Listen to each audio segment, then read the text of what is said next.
जितने पीर पैगम्बर औलिया मुर्शिद कामिल फकीर ये मुसलमानों को समझाने के लिए आए और इन मुसलमानों ने इनकी कोई बात नहीं, कोई भी। इनके मसीहा हजरत मोहम्मद साहब, हजरत इमाम मेहदी मोहम्मद साहब, वो जब समझाने के लिए आए सारे मुसलमानों से कहा, है मुसलमान ईमान रहमान वालों, ये पाक साफ जिस्म ये खुदा की इबादत के लिए मिला। अगर तूने एक कतरा मांस का डाल दिया तो खुदा से जुदा हो जाएगा। अगर एक बूंद शराब की डाल दी तो मजहब से काफिर। क्योंकि ये सच्ची जिस्मानी मस्जिद, वो ईंट पत्थर वाली सच्ची नहीं, वो नकली असली ये। क्योंकि ईंट पत्थर वाली मस्जिद इंसान की बनाई है और ये भगवान खुदा की बनाई। इसलिए खुदा ने इस जिस्मानी मस्जिद में अपनी रूह को बैठाला और ईंट पत्थर वाले रूह नहीं बैठी, उसमें खुदा की रूह नहीं है। और इबादत रूह करेगी तब खुदा सुनेगा, जिस्म से सुनेगा नहीं, जबान की सुनेगा नहीं। क्योंकि आपने जबान और जिस्म सब गंदा कर रखा।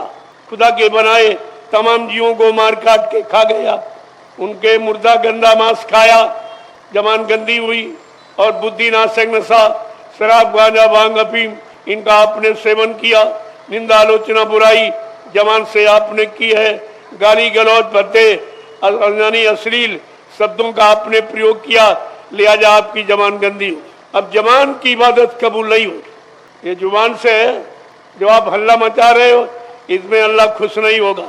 और खुश हुआ हो तो बता दीजिए आप कि अल्लाह की कोई खुशी आपको मिली, अल्लाह की तरफ से कोई खुशहाली आपको मिली है तो समझना चाहिए तुमको। लेकिन आप उनकी बातें नहीं। जब तुमने हजरत इमाम मेहदी की बात नहीं मानी तो हमारी कहाँ से मान लोगे? क्योंकि हमारी तो आपको बिल्कुल नहीं समझ में आएगी।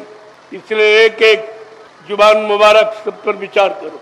जो फरमान जारी किया है फकीरों के जरिए खुदा ने भेजा है, उसको सुनिए, उस पर अमल करिए, तब तुम रहम दया यानी अपने कायम करोगे। जब रहम दया कायम हो जाएगी तो रहमान खुश हो जाएगा।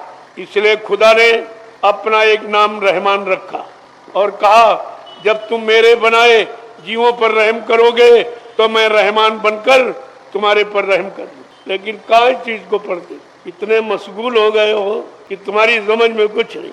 बेरहम और मतलब और ईमान खत्म। रहम और ईमान जब खत्म हो गया तो मुसलमान कैसे आप कह रहे हो? मुसलमान कोई कौम जाति नहीं, मुसल्लम ईमान रहमान, जिसमें पक्का रहम और ईमान वो है मुसलमान। मुसलमान कोई कौम जाति नहीं है, वो ईमान और रहमान, जिसमें रहम और ईमान वो है मुसलमान। आपने रहम समाप्त कर दिया कि खुदा परमात्मा के बनाए लाखों जीवों को मार काट दिया। आपने तो कोई जीव बनाया नहीं, और ये सब बनाया खुदा का, सब परमात्मा का है। खुदा कह रहा ये मेरा जलसा है, ये मेरा तमाशा है। परमात्मा कह रहा है मेरी सृष्टि है। इसको किसी इंसान विज्ञान ने बनाया नहीं, ना हिंदू मुसलमान ने बनाया।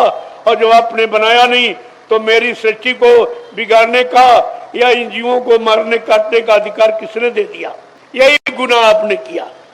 तो जरा सुन लीजिए फकीरों के बयान क्या कह रहे हैं कि है खुदा खुद में खुदी और खुद खुदा से दूर है, और जिस्म जितने ही देखता सब में खुदा का नूर है। फकीरों ने क्या कहा? कोई जिस्म कोई शरीर कह रहा कि मेरी रूह से खाली नहीं, सब में मेरी जीवात्मा मेरी रूह बैठी। इसका मतलब कि सारे शरीर रूह और जीवात्मा रहने के मकान है। खुदा ने अपनी रूह जीवात्मा को रहने के लिए मकान बनाया और तुमने उन मकानों को काट पीट दिया। तो खुदा खुश होगा कि नाराज? अरे किसी की बनाई व्यवस्था को बिगाड़ोगे तो खुश होगा कि नाराज होगा? जैसे तुम्हारे परिवार की व्यवस्था है, पति पत्नी बाल बच्चे भाई बिरादर, अगर कोई इनको मारे काटे सताए अपमानित करे तो आपको अच्छा लगेगा? जब तुमको अच्छा नहीं लगेगा तो जो खुदा के बनाए जीवों को जो मारते हो, काटते हो, सताते हो, अपमानित करते हो, तो क्या खुदा खुश होगा? अगर खुश होता तो जरूर तुमको जवाब देता। तुम्हारे हल्ला मचाने पर अल्लाह जरूर बोलता। और तुम रोज 5-5 बार नमाज अदा करते हो, यानी हल्ला मचाते हो, लेकिन तुम्हारे हल्ला से अल्लाह कभी नहीं बोला, कभी न खुश हुआ और न कभी बोला और न कोई यानी आपसे कुछ कहा। फिर आप किसके लिए हल्ला मचा? जब अल्लाह हल्ला मचाने से नहीं मिला, परमात्मा हल्ला मचाने से नहीं मिला, यानी गॉड नहीं मिला और गुरु नहीं मिला, तो फिर ये करते किस लिए?